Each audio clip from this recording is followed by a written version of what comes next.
Hello everybody, welcome to Biophile. In today's video, we will learn about glycolysis pathway. Glycolysis pathway was given by Emden, Meyerhoff and Parnas. So it is also known as the EMP pathway. We will discuss some simple ways to remember glycolysis reactions.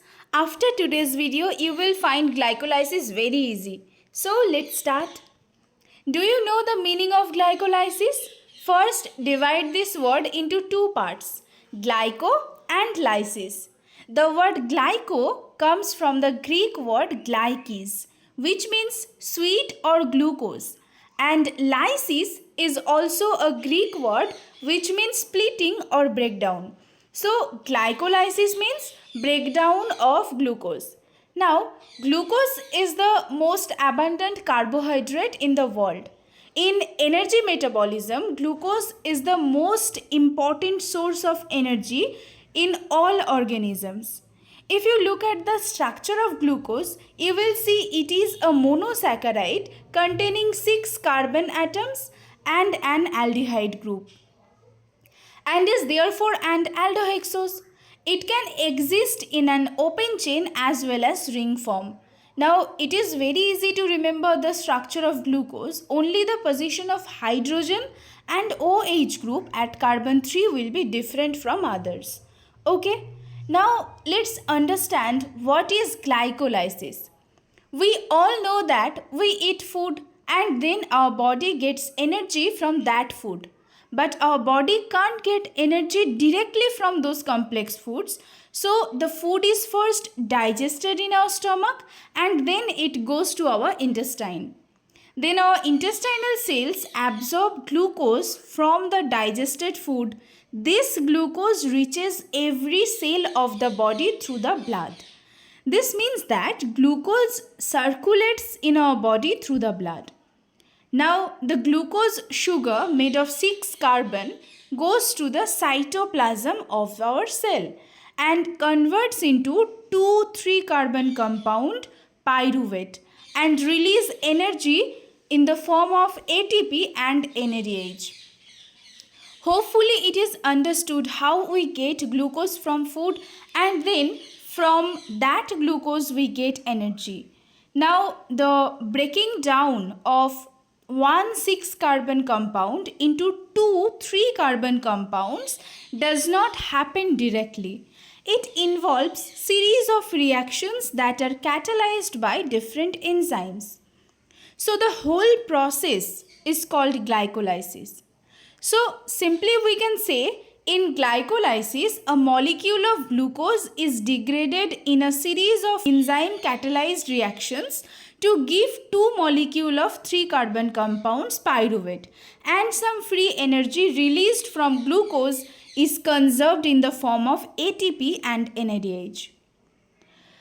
Glycolysis is called the universal central pathway because glycolysis is the initial step that is similar in aerobic and anaerobic respiration. That means glycolysis will occur under all conditions, whether oxygen is present or not. Now let's discuss the glycolysis reactions. Glucose is converted to pyruvate in 10 steps. Glycolysis has 2 phases, preparatory phase and payoff phase. In the very first step, glucose is phosphorylated to form glucose 6-phosphate. That means a phosphate group is added to the 6th carbon of glucose to form glucose 6-phosphate. And who provides this phosphate group to glucose? ATP. And if ATP release one phosphate group, then it gets converted to ADP. And which enzyme acts whenever a phosphate group is added? Kinase. That means this reaction is catalyzed by the enzyme hexokinase. See, it's very simple.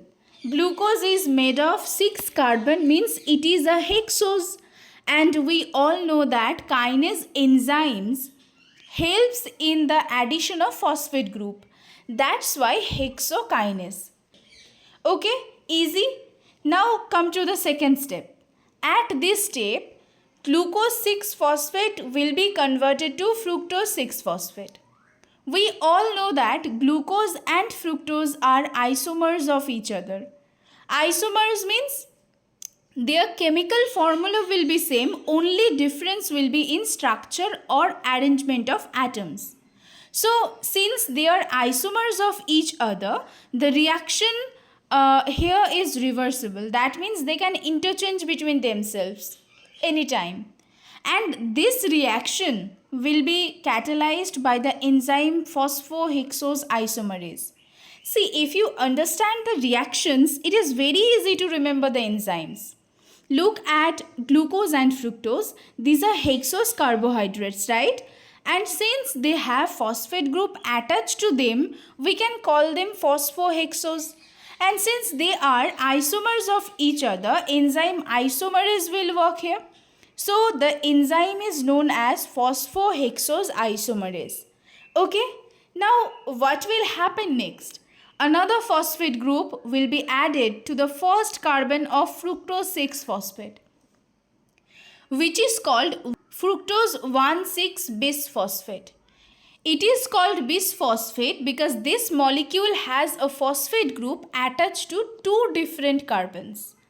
And again, this phosphate group will be provided by ATP.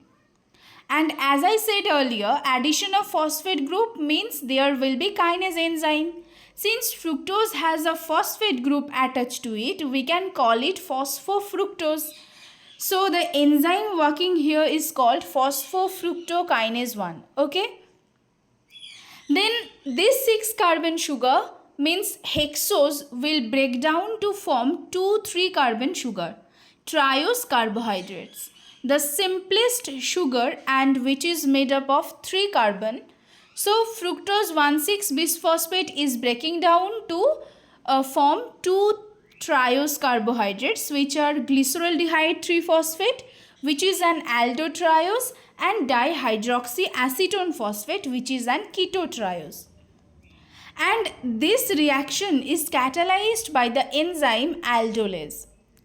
And this reaction will be a reversible reaction because a 6-carbon sugar is broken down to form 2 3-carbon sugars.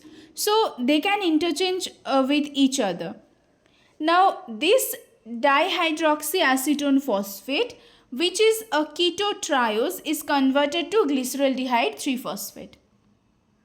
So earlier there was one molecule of glyceraldehyde 3-phosphate, and therefore when it is also converted, it became 2 molecules of glyceraldehyde 3-phosphate.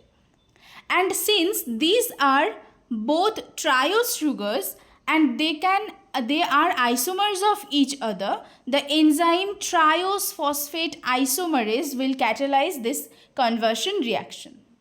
So we started with glucose and now we have 2 molecules of glyceraldehyde 3-phosphate. This entire phase is called the preparatory phase. In this phase, 2 molecules of ATP are invested.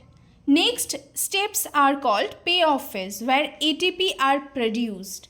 So in the next step, 2 molecule of glyceraldehyde 3-phosphate will converted into 2 molecules of 1,3-bisphosphoglycerate. This molecule will have a phosphate group attached to carbon 1 and carbon 3. And where does this phosphate group come from? From the free phosphate in the cytosol of the cell. A phosphate is attached to carbon 1 of this molecule. Of course, phosphorylation is taking place here, but kinase enzyme does not catalyze this reaction. This conversion is catalyzed by glyceraldehyde 3-phosphate dehydrogenase.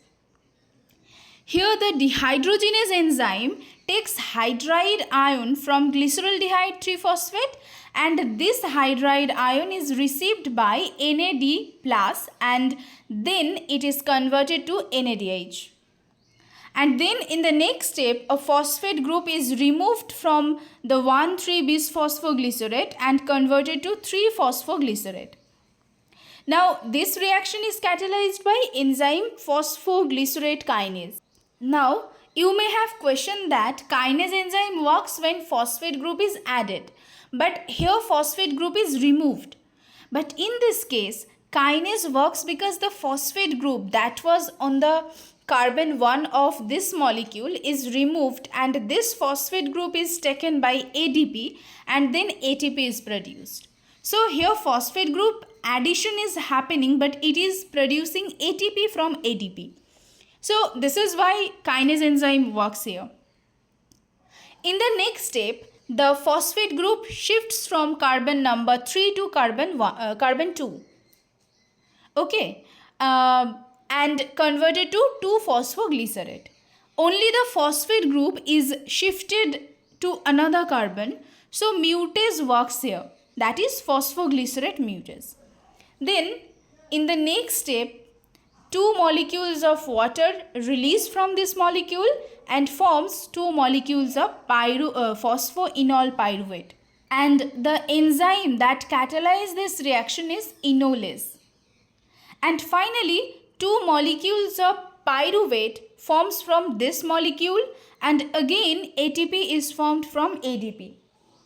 This reaction is catalyzed by enzyme pyruvate kinase. This pyruvate is the final product of glycolysis. In the preparatory phase of the glycolysis, the enzyme is invested or consumed in the form of 2 ADP, while in the payoff phase, energy is released or produced in the form of 4 ATP and 2 NADH. So, how much net ATP is produced at the end of the glycolysis pathway? 4 molecules of ATP are produced. 2 ATP molecules are produced when triose bisphosphate is converted to triose phosphate, and the other 2 produced when phosphoenol pyruvate is converted to pyruvic acid. Hence, a total of 4 ATP molecules are formed during glycolysis. 2 molecules of ATP are utilized in the preparatory phase of glycolysis. 1 molecule of ATP is utilized when glucose is converted to glucose 6-phosphate, and other utilized when fructose 6-phosphate is converted to fructose 1,6 bisphosphate. So, the net gain of ATP molecules during glycolysis is 4 ATP minus 2 ATP equals to 2 ATP. Then the final products of glycolysis are 2 molecules of pyruvate, 2 ATP, 2 NADH and 2 H2O. Hope you understand. Read this each step carefully and then try to write the reactions. Once you practice writing it a few times, you will find it very easy. Okay, so that's all for today. Thank you for watching.